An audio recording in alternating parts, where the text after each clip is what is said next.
મંગલમૂર્તિ વિદ્યાલય મવાની અંદર તમારા સર્વનું હાર્દિક સ્વાગત છે. મિત્રો આજે આપણે chapter number 4 moving charges and magnetism એટલે કે ગતિમાન વિદ્યુતભાર અને ચુંબકત્વ એની એક્સરસાઇઝ મેં તમને આમ તો હોમવર્કમાં 4 એક્સરસાઇઝના સમ આપ્યા હતા.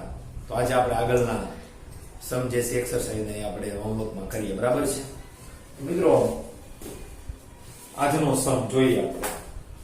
આમ તો તમને મિત્રો હવે સમીકરણો અત્યાર સુધીમાં જે ચાલ્યા આવડી ગયા. હવે આપણે એકવાર પહેલા તો સમીકરણોનું રિવિઝન કરીએ, પછી આપણે એક્સરસાઇઝ જોઈએ એટલે મજા આવે. તો સર્વપ્રથમ આપણે જે છે બાયો સાવરનો નિયમ, બરાબર છે? તો બાયો સાવરનો નિયમ શું હતો? તો dB સદિશ બરાબર μ0 ના છેદમાં 4 pi I dl cross r hat છેદમાં r સ્ક્વેર. ઘણીવાર હું જે છે r ઓળો કરી ના કરું, તમારી બધું r એક જ રાખવાનું તમારે. બરાબર છે ભાઈ? બીજું જે છે આપણે કોઈ વિદ્યુત પ્રવાહધારિત તાર હોય તો એના લીધે બધું ચુંબકીય ક્ષેત્ર એની પહેલા એક રિંગ હોય, ગૂંચળું હોય પ્રવાહધારિત, તો એનું ચુંબકીય ક્ષેત્ર B of x સદિશ is equal to μ0 ni r square divide by 2 કૌંસમાં a સ્ક્વેર વત્તા અહીંયા a હોય તો અહીંયા a આવે, અહીંયા r હોય તો અહીંયા r આવે. બે જગ્યાએ તમારે a રાખો તો a સ્ક્વેર વત્તા x સ્ક્વેર રેઝ ટુ 3/2 અને જે કઈ સદિશ હોય i j k એ તમારે જે કઈ મૂકવું હોય મૂકવાનું અહીંયા. બરાબર છે? સદિશ રૂપે હોય તો રિંગના કેન્દ્ર આગળ ઉદ્ભવતું ચુંબકીય ક્ષેત્ર B of x is equal to μ0 ni છેદમાં 2a. આપણે જે છે જનરલી અહીંયા ખરેખર r લેતા હોય એટલે 2r² તો અહીંયા મિત્રો શું આવે? r² આવે. અહીંયા શું આવે? તો 2r આવે ખાલી, બસ પૂરું થઈ જાય. ખૂબ જ લાંબા અંતરે અક્ષ ઉપરનું આપણે ચુંબકીય ક્ષેત્ર મેળવતા હોય તો આ સમીકરણની અંદર r જે છે એને શું કરાય? અવગણીએ, એટલે છેદમાં r ને અવગણીએ એટલે કે નવું સમીકરણ બને આપણી પાસે કંઈક ચોથું. તેનામાં આપણે B of x is equal to μ0 ni r² divide by આ બે નું બે એમનું રહે, r રહ્યો જાય કેમ કે r is equal to શૂન્ય મૂકવાનો આવે ને x વર્ગ એની 3/2 એટલે x નો ઘન.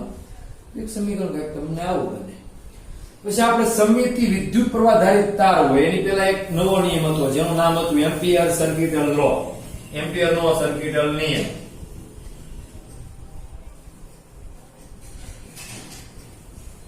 એમ્પિયર નો સર્કિટલ નિયમ આપણે નંબર આપી દઈએ 5. શું હતો? તો સંકલન બંધ પૃષ્ઠ પરનું આપણે રિંગ જેવું બંધ કરી નાખ્યા. બંધ લાગે કે એટલે બંધ પૃષ્ઠ પરનું. બરાબર છે? આ સંજ્ઞા છે કે B dot dl is equal to μ0 sigma i. Sigma એટલે કે સમેશન. જેટલા વિદ્યુત પ્રવાહ જે છે ઉપરના પ્રવાહો ધન લઈએ, ઉપરના i ધન તો નીચેના i આપણે કેવા લેવા પડે વિદ્યાર્થી મિત્રો? ઋણ. આવી બધી ચર્ચા આપણે કરી હતી. આ સમીકરણ જે છે એ વિદ્યુત ક્ષેત્ર માટેનો જે ગોસનો નિયમ છે તે મળતો આવે છે. યાદ કરો તો સંકલન E dot ds is equal to sigma q by epsilon 0 જેવું છે. અહીંયા μ0 છે તો અહીંયા epsilon 0 છે, 1/epsilon 0 એ આપણે કીધું હતું.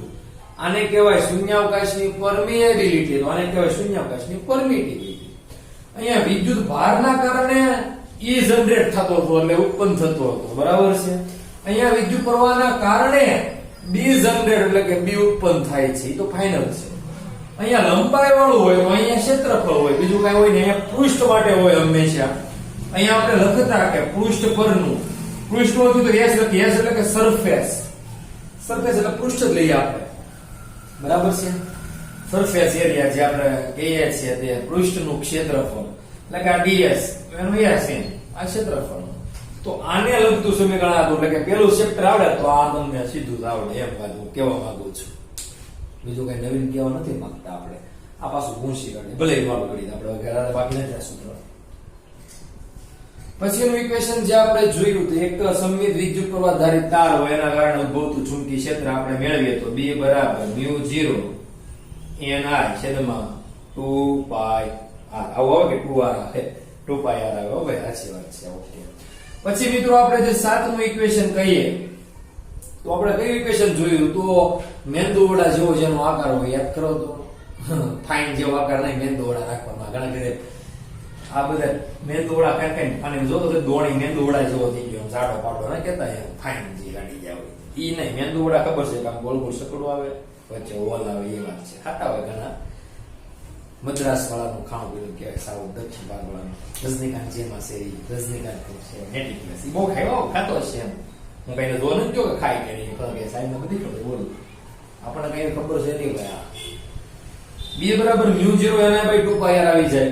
પછી આપણે વાત કરીએ તો એ મેંદુ વડાના કારણે ચુંબકી ક્ષેત્ર B બરાબર μ0 એના છેદમાં 2r. જો ખાલી અહીંયા ડિફરન્સ છે, અહીંયા 2r અહીંયા 2πr. સોરી ડિફરન્સ છે 2πr જ આવશે, લંબાઈ જ આવશે હો. ડિફરન્સ તો કાઈ નથી. આ જે સીધા છે આ છે ઈધા છે. અહીંયા ખાલી આટા નો આવે, અહીંયા μ0 છેદમાં 2πr આવે. આટા નો લેખ મૂકી દેવો અહીંયા. પણ અહીંયા ને અહીંયા જોજો બે માં ઓછો ન થઈ જાય. આ જે રિંગ છે ગૂંચળું એના કારણે કેન્દ્ર આગળ છે. ખાલી ફેર નું છે જો તમે અહીંયા પાયલો નથી ને અહીંયા પાયલો, સોરી અહીંયા પાયલો છે ને અહીંયા પાયલો નથી. જો અહીંયા 22 સપ્તમાઉસ જે છે આપણે મૂકવા પડશે એટલે 3.14 ને અહીંયા કઈ મૂકવાની જરૂર છે જ નહીં. બરાબર છે. ઘણા વિદ્યાર્થીઓ આના દાખલા પાછા બહુ હતા. જો એક પ્રશ્ન એ થાય આનો દાખલો, આ બે જ ઇક્વેશન જુઓ. આ તારનું છે સમમિતિ વાળો તાર. કેવો તાર? સમમિતિ ધરાવતો. આ જે છે મેંદુવડા જેવો આકાર જેનો કોને હોય તો ટોરોઇડ નો હોય તો એનું છે. ને આ જે છે રિંગના કેન્દ્ર આગળનું છે. બોલો કેન્દ્ર પાસેનું. તો આમાં ડિફરન્ટ બહુ રહેતો નથી જાજો, પણ ખાસ તમારે લખવામાં ધ્યાન રાખવું પડે. મેં કીધું મેં પાયલો મૂકવામાં તકલીફ પડી જાય. પાયલો નો પાયલો પાય છે તો અહીંયા તકલીફ પડી જાય. આ બે ઇક્વેશનમાં ખાસ તમારે ડિફરન્ટ રાખવાનું હોય. હવે બાયો સાવરનો નિયમ છે. બાયો સાવરનો નિયમ હરાનો બોલો. હમણાં કોકને બાયો છે, આ બાયો સાવર વિજ્ઞાનિક કથાનો નિયમ હતો. હવે આપણે આગળ જોઈએ તો આઠમું જે છે એ કઈક આવું છે કે આપણે અનંત લંબાઈનો સોલેનોઇડ લઈ જાય. તમે બધા ભણી છે ને સોલેનોઇડ. તો સોલેનોઇડ જે છે એનું ચુંબકીય ક્ષેત્ર μ0 ni છેદમાં l આવે. આ એકમ લંબાઈ તમે દૂર કરો એટલે કેવું થઈ જાય? તો આવું થઈ જાય કે n આ લ્યો એકમ લંબાઈ. અહીં કે તમે n/2πr 2πr ની લંબાઈ હોય ટોરડ વર્તુળાકાર હોય તો લંબાઈ કેટલો? તો પરી કેટલો હોય? તો 2πr જેટલો હોય. તો અહીંયા તે આન્સર એક જ આવે, કેમ કે આ બે એકબીજાના ભાઈઓ છે. નાનો n જે છે એ નાનો થઈ જાય. આ બે માં ખાલી ડિફરન્ટ શું? અહીંયા લંબાઈ જે છે 2πr અને અહીંયા લંબાઈ જે છે એ l આવે. બસ પૂરું. પછી આપણે એક બીજું ઇક્વેશન જોયું કે એક તારમાંથી પ્રવાહ વહેતો હોય અને એ ચુંબકી ક્ષેત્રની અંદર ઘૂસી જાય તાર, એટલે કે ચુંબકી ક્ષેત્રની અંદર આવી જાય એમ. તો એના ઉપર લાગતું બળ કેટલું? તો આપણે કાલે વાત કરી એમ છેલ્લી થિયરીમાં. હવે થિયરી છે કે ભાઈ એક થિયરી, પછી આ ત્રણ થઈને એક થિયરી આપણે બહુ મોટી છે, લાંબી બે લેક્ચરમાં પૂરી થઈ ગઈ. પછી વિદ્યાર્થી મિત્રો આ એક થિયરી આ પેલા ચેપ્ટરની આપણે જોઈ હતી, ચેપ્ટર નંબર 1 વિદ્યુત ભારોના ક્ષેત્રની. હો ભાઈ. પછી મિત્રો આ એક થિયરી હતી, ઓલા ફોદા દઈને કરાઈ જાય એવડી યાદ છે બધાને? હા, વલવાણીની જેમ ઘુમાવવાનું સમમિતિ વાળો તાર. પછી વિદ્યાર્થી મિત્રો એક આ થિયરી હતી અને એક આ થિયરી નવી આપણી પાસે જે આવી છેલ્લી કે B બરાબર આપણી પાસે હતું આ જે તારનું ચુંબકીય ક્ષેત્ર હોય આપણે કહેતા હતા કેટલું કહેતા હતા? તો યા કહેતા હતા. આ સૂત્ર ઉપર થિયરી યાદ કરો તો બળ A B લઈએ આપણે, એટલે કે B વડે A ઉપર લાગતું બળ μ0 દેખાય કેટલા દેખાય તો છે લ્યો μ0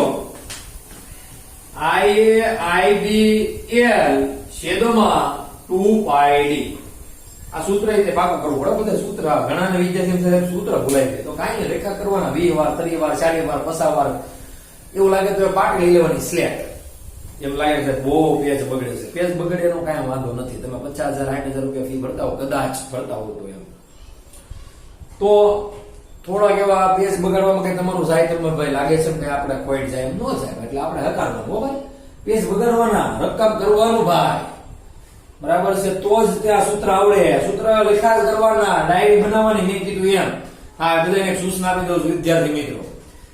જેટલા ચેપ્ટર આલે એની અંદર જેટલા સમીકરણ આવતા હોય બધાની તમારે એક ડાયરી બનાવવાની છે. ડાયરીમાં ખાલી આવું ન લખવાનું બાયો સાવરનો નિયમ BB બરાબર આ એમ લખવાનું. પછી લખવાનું કે રિંગના તો ગૂંચળાના કેન્દ્ર આગળ તો ગૂંચળાના લીધે એક અંતરે મળતું ચુંબકી ક્ષેત્ર આ, પછી કેન્દ્ર આગળ મળતું ચુંબકી ક્ષેત્ર આ, ગૂંચળાના ને ગૂંચળાની ખૂબ જ દૂરના અંતરે મળતું ચુંબકી ક્ષેત્ર આ. એમ સૂત્ર લખવાના છે બધા. એક ડાયરી બનાવવાની નાની એવી હાદી. 10 રૂપિયાની મળે માર્કેટમાં, 10 રૂપિયાની લેવાની, 20 ની મળે તો 20 ની લેવાની. આપણે કઈ બહુ મોંઘી લેવાની જરૂર છે પણ આ ડાયરીના સૂત્ર તમારે દાખલામાં ફિઝિક્સની અંદર મિત્રો જો તો પેપર અત્યાર સુધીના 70% દાખલા પૂછાય, 30% થિયરી લખવાની હોય. તો દાખલા પૂછાય તો મજા આવે ને. એમસીક્યુ માં નકરી ગણતરી જ આવે, સીધી રીતે ગણતરી અને ક્વેશ્ચન વાંચો અને આન્સર. તો વિદ્યાર્થી મિત્રો હજી આ વખતે નક્કી નથી થયું કે મેં એવો પ્રશ્ન લગાવી દઉં કે એમસીક્યુ રહેશે કે થિયરી રહેશે, પરંતુ એવી માંગણી છે કે આ વર્ષેથી એમસીક્યુ રાખવા ધોરણ 12 વાળા એ બધાએ માંગણી કરી છે. બાકી તો તમારો સિલેબસ જે છે એ હતો એ જ છે. માંગણી એવી થઈ છે કે હવે પછી જે છે એ એમસીક્યુ આપણે રાખીએ તો કેવું રહે એમ. તે બહુ પડવું નહીં છે. આપણી રીતે આપણે બધી થિયરી કરવાની છે વ્યવસ્થિત રીતે, બરાબર છે.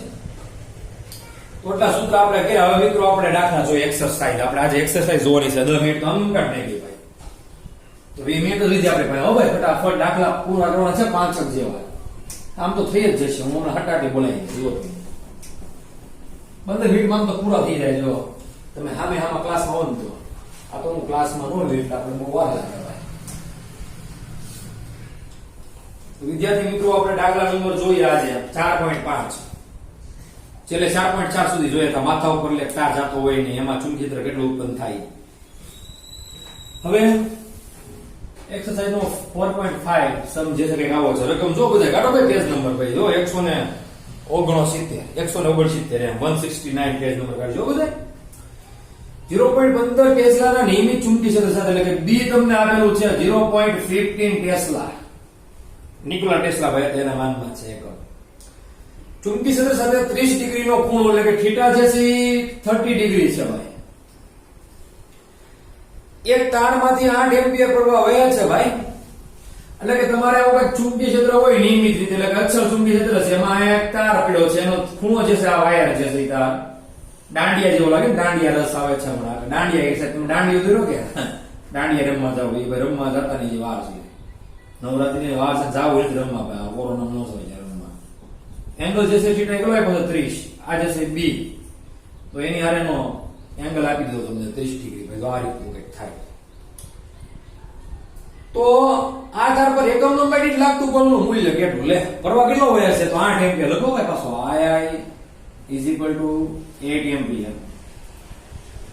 પાંચમો છે ને આ નગર રકમ એટલે પછી ઉછી નીચે નોંધી દે. વાંચો ધ્યાન રાખજો ખાસ. તમારે પૂછ્યું છે એકમ લંબાઈ દીઠ લાગતું બળ F/L બરાબર કેટલા? છેદમાં લંબાઈ એટલે એકમ થી શું કરી એકમ લંબાઈ દીઠ. ઓકે. અને બળ એટલે ફોર્સ. ન્યૂટન ભાઈ ની વાત છે ને. કેવું કારણ ન્યૂટન નું નામ કેટલું ઊંચું થઈ ગયું છે ભાઈ. ફોર્સ આપ્યું એટલે ભાઈ ભૂકા કાઢી નાખ્યા એમાં. બળથી તો માણસો ક્યારે હાલે છે. આપણે F ની વાત કરીએ એટલે કે F સદિશ આપણે સૂત્ર છે IL × B છે કે નહીં ભાઈ? આ છે. પણ આપણે મેળવવું છે ભાઈ મૂલ્ય, એટલે કે બે બાજુ લેવું પડે માના કા મૂલ્ય લઈએ. તો F = ILB. આ ક્રોસ છે એટલે આપણે પાસે A × B કરીએ એટલે કામ થઈ ગયું બધું. માના કીધું કાઢ નાખો ને શું આવે તો sin θ આવે કે નહીં? ઓકે. ક્રોસ ગુણાકાર હોય તો sin આવે, ડોટ ગુણાકાર હોય તો શું આવે? પોઈન્ટ વાળો ટપકા વાળો હોય તો સદિશ A.B તો શું આવે ભાઈ? તો cos આવે, બરાબર ને. અને ક્રોસ હોય આવો ગુણાકાર તો શું આવે? sin. આપણે 11મા ધોરણમાં સદિશોના સદિશ ગુણાકાર અને સદિશોના અદિશ ગુણાકાર જોયા હતા, બરાબર છે. હવે આપણે મેળવવું શું છે? તો F/L મેળવવું. F ને આવે છે તો અહીં આ આવે. F/L = IB sin θ. એટલે કે બિલ sin θ થી ખાલી IB થઈ ગયું. FIB ને તમને આવે કંપની આવે ને IFB થઈ ગયા પણ નો કરાય આપણે. તો હવે જો F/L આપણી પાસે શું આવશે? તો F/L આપણી પાસે કંઈક આવશે. આ કેટલો છે? તો 8 એમ્પિયર. B કેટલો? તો 0.15 ટેસ્લા ખાલી બોલો. અને sin 30. હવે ઘણા કે sin 30 ની વેલ્યુ શું? તો 1/2 થાય. તો 8 × 0.15 × 1/2. તો F/L નો જવાબ શું આવે? જો તો ભાઈ તેથી બધે મિનિટ આવે ઉપર. સાઈન તો કરવાના જ છે આપણે. છાંડલા નહીં કરો તો મેળ નહીં પડે. 3 છાંડલા આવવા જોઈએ ભાઈ. એથી તો 3 છાંડલા મૂકવાના. એના માર્ક્સ હોય ભાઈ. એટલે 4. 0.15 ને હું જશે ને 15 માં કન્વર્ટ કરી નાખો. તમારું કઈ જાય ન જાય. તો 1 મિનિટ ને 1 મિનિટ આવે 2 મિનિટ એટલે 15 × 4 × 10 ની -2 મિનિટ ખા ને. તો તેથી F/L = 1560 થાય ભાઈ. 60 અને 10 ની -2 ટેસ્લા. 2 માઇનસ પાછું રાખી લો એટલે 0.6 ટેસ્લા. આ તમારો આવી ગયો આન્સર. જો તો સેવ સોપની પાસે જોવાનો ભાઈ. આ એથી લખવાનું ધ્યાન. તાર ઉપર એકમ નંબર લાગતું બળ 0.0 લે ટેસ્લા પૂરો ન્યૂટન પ્રતિ મીટર હોય છોકરા એકમ જુઓ ખાસ બળ છે તો કેટલું છે ન્યૂટન પ્રતિ મીટર હોય તો આમ તાર ઉપર લાગતું એકમ લંબાઈ બળ ન્યૂટન પ્રતિ મીટર કેટલું થાય 0.6 આપણે જોઈએ જો આવે કે નહીં તો ટેક્સ્ટ બુક માં પાછળના પેજ ખોલવાના આવે પ્રકરણ નંબર 4 છે એટલે કે 4.5 મો દાખલો આપણે જોવાનો ભાઈ તો બધા 4.5 દાખલા જો જોવો તો હાલે લે આ તો અલગ એવું 8.1 લખો આપણે નહીં ભાઈ 0.6 છે બરોબર છે સોરી 4.5 જોવાનું હું તો 4.6 જોવા મળ્યો તો ભાઈ 4.5 જોઈ લેજો ખાસ 4.5 નો આન્સર શું છે 0.6 ન્યૂટન પ્રતિ મીટર ઓકે હાલો સોલ્વ થઈ ગયો આગળનો દાખલો જોઈએ 4.6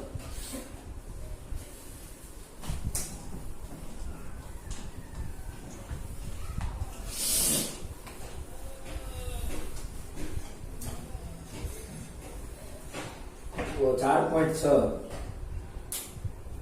ની રકમ આપણે જોઈએ બધા પેજ નંબર 169 3 સેન્ટીમીટર લંબાઈના એટલે કે લેન્થ આપી છે 3 સેન્ટીમીટર ખાલી convert into metre first of all મિત્રો બધું જે છે ને એ કન્વર્ટ કરી નાખવાનું બરાબર છે એસઆઈ યુનિટમાં બધું કન્વર્ટ કરવાનું ભાઈ પહેલા કામ કરવું પડે તારમાંથી 10 એમ્પિયર પરવા આવે એટલે કે મિત્રો આ જે છે 10 એમ્પિયર એ આપો ચાલો જેને એક સોલેનોઇડમાં મૂકેલો છે એટલે કે સોલેનોઇડ આ રીતની હોય આપણી પાસે ભાઈ આ રીતનો સોલેનોઇડ હોય ને હોય જ એમાં કઈ નવીન વાત કરી છે નહીં આવડે સોલેનોઇડ છે આપણી પાસે આવે અહીંયા બધા આટ આપી દેવાના જે કઈ હોય 10 12 હરખેર ખાઓ ઉપર નીચે રીટામાં ફેર ન પડે મારા કદાચ ફેર પડે તો મને માફ કરી દેજો તમારે નીચે કરવાનું આમ બધું બી હોય બી ની હારે એક્ઝેક્ટ લંબ છે એટલે 90 ખૂણો બનેલા આ તાર ચાલવાનો દાંડિયા જેવો બતાવી દેવાનું દાંડિયા સેવા જવાનું છે ખૂણો 90 નો છે એટલે કઈ ટેન્શન છે નહીં ભાઈ ઓકે ચુંબકી ક્ષેત્ર જે છે એ કેટલું છે તો 0.27 એટલે કે બી જે છે એ 0.27 ટેસ્લા છે પરવા કઈ દિશામાં છે એ આપ્યું નથી આવડાય વાંધો નહીં જવા દો ભાઈ પરવાનું નામ હું કહું કે પરવા જે છે એ તારની અંદર ઉપરની બાજુ અત્યારે છે નીચેની બાજુ પણ લઈ શકાય એવું કઈ નથી ઓકે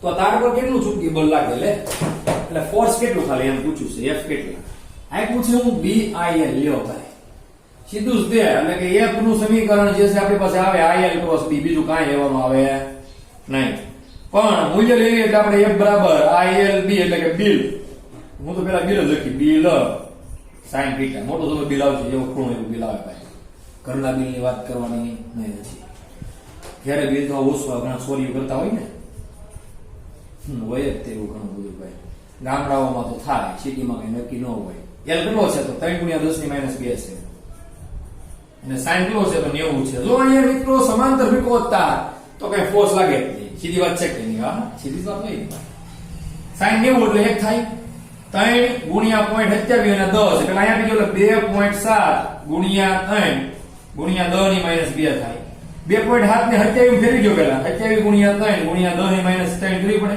ઓકે આ ન્યૂટન નો હવે જો તો 27 તેરી આપણે કરવાનું ભાઈ કામ તો 7 તેરી ને 1 એકડો વધી પડી 2 3 દુ 6 ને 2 6 ને 2 વત્તા કરવાના 81 થાય ને એટલે 27 તેરી 81 આવો ઘડીઓ કે આવડે નહીં પણ આ તો આપણે અહીંયા કરીએ કે 7 તેરી 1 બીજો એકડો વધી પડી 2 પછી 3 દુ 6 6 7 ને 8 એટલે 81 ગુણ્યા 10 ની -3 ન્યૂટન જવાબ આવ્યો આપણી પાસે દિશા મેળવવી છે ભાઈ f ની દિશા મળે તો જમણા હાથનો ફ્લેમિંગનો નિયમ મોટી આંગળી બી ક્યાં છે આમ પ્રવાહ ઉપર તો બળ ક્યાં લાગશે તો x અક્ષમાં લાગશે ધનમાં એટલે કે x અક્ષમાં ધનમાં એટલે કે બહાર તરફ લખીએ કે બોર્ડની બહાર તરફ અથવા અંદર તરફ એ કે છે બચવામાં કેવો અંદર તરફ આવ્યો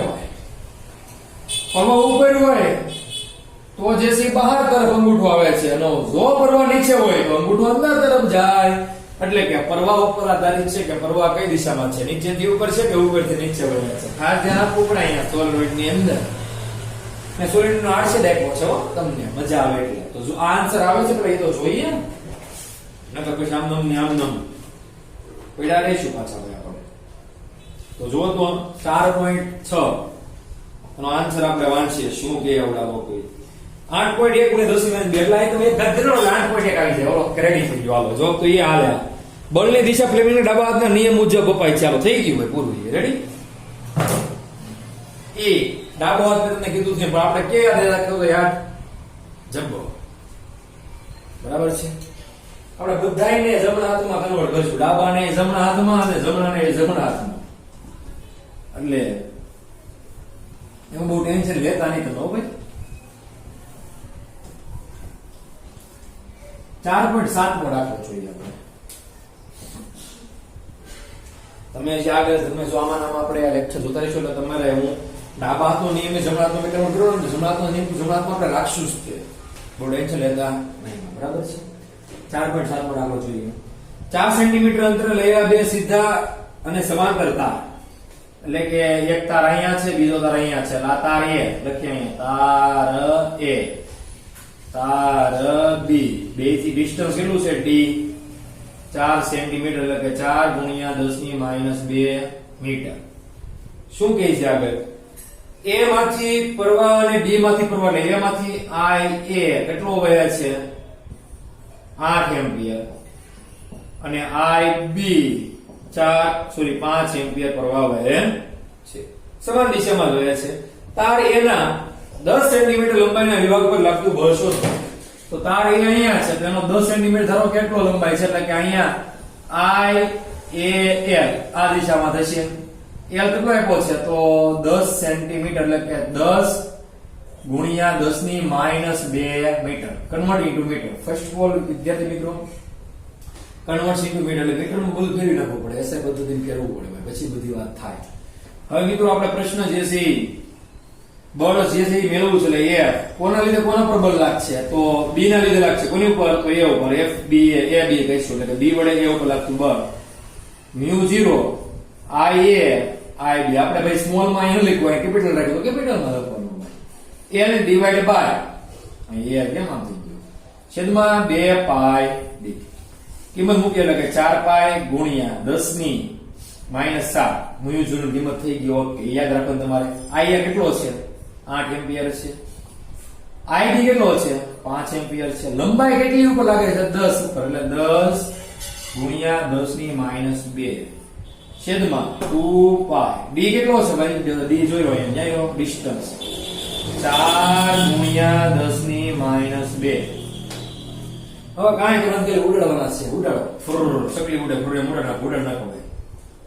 2 દુ ને 4 2 પર પાઈ ઉડે 2 દુ પાછું 4 2 ચોકુ 8 5 ચોક 20 ગુણ્યા 10 ની -7 ઘાત આવે.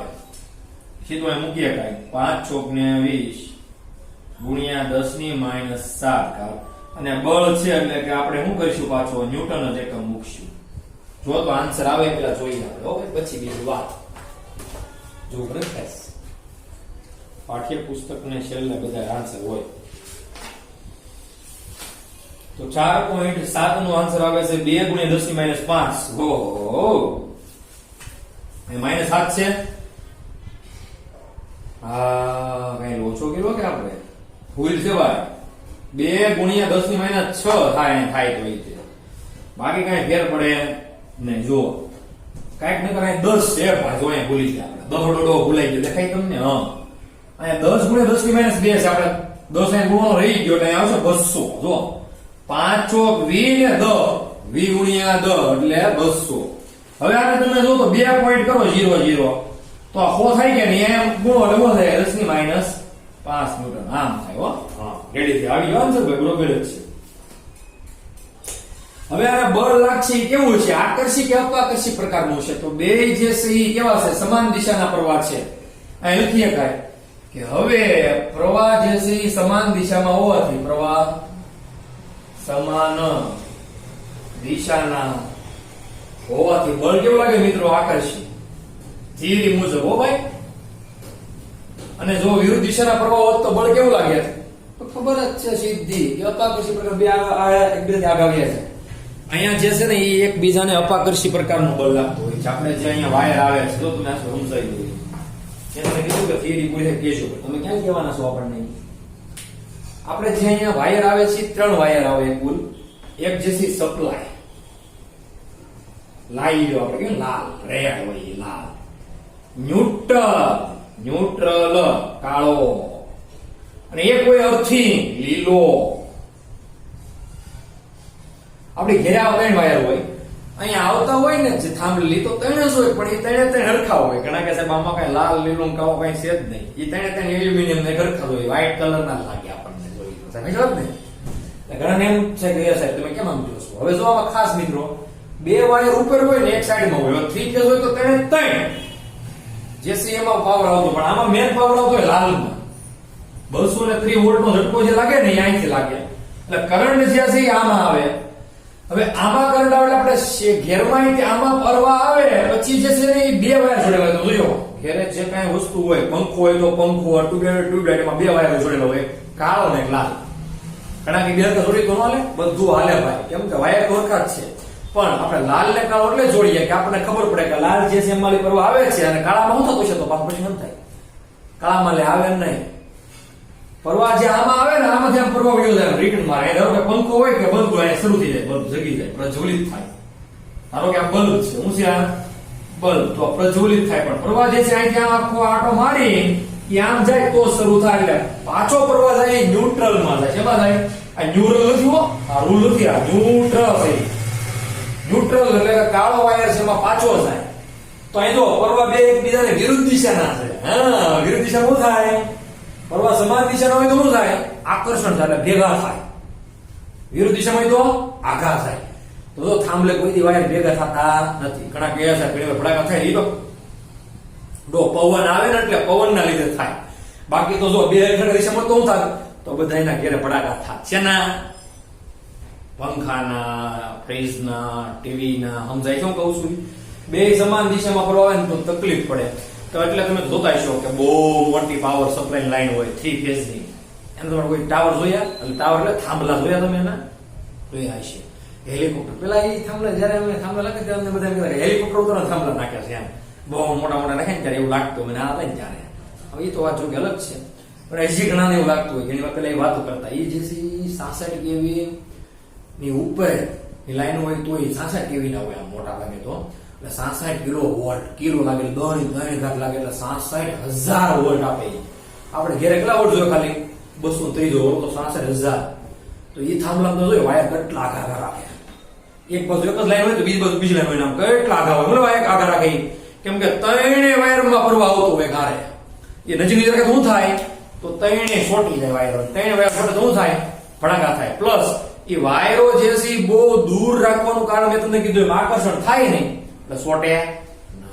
આપણે અહીંયા થાંભલા જો ને નાના વાયર હોય નજીક બહુ આગળ આટલા આગળ હોય, પણ આમ એવા બધા કે સકલા ફીટ કરાય, સકલા કહેતા હોય જે હોય ગોળ સકલો, સકલા કે આપણી ભાષામાં. એની ભાષામાં કઈ ખબર નહીં મને શું કહેવાતું હોય, પણ એ આગો રાખે થોડાક એટલે કે ભેગા છે પવન ના એમ.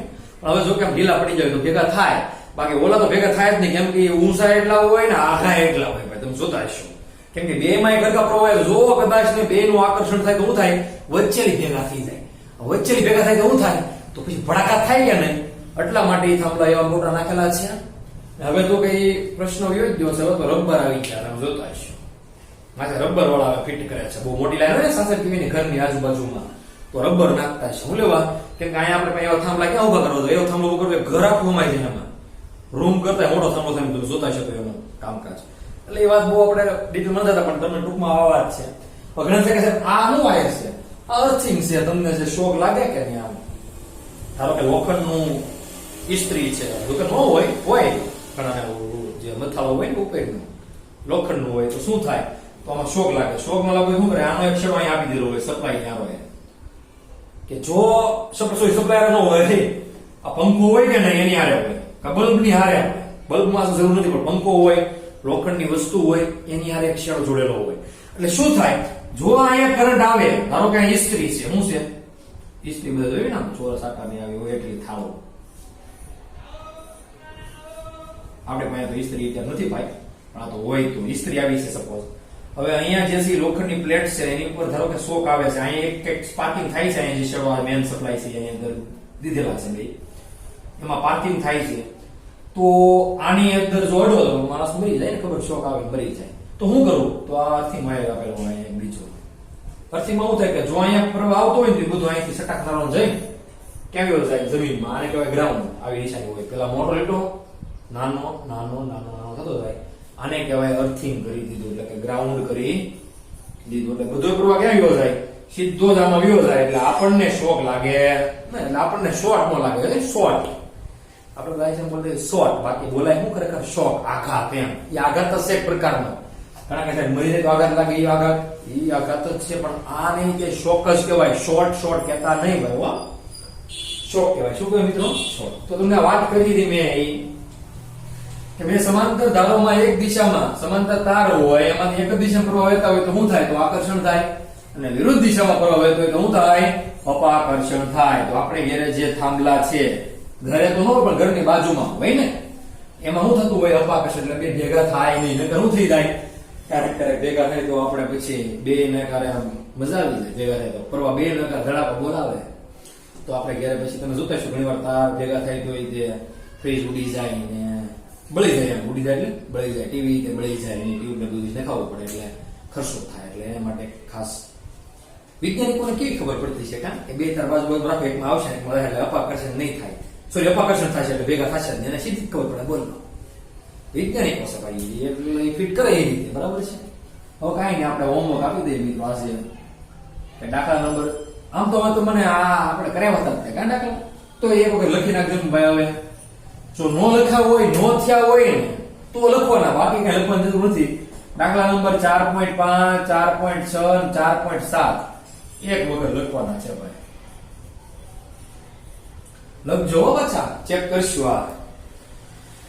તો મિત્રો આજે આપણે એટલું રાખીએ. આગળનું જે છે આવતા લેક્ચરમાં હવે પછી આપણે જોઈશું. બરાબર છે.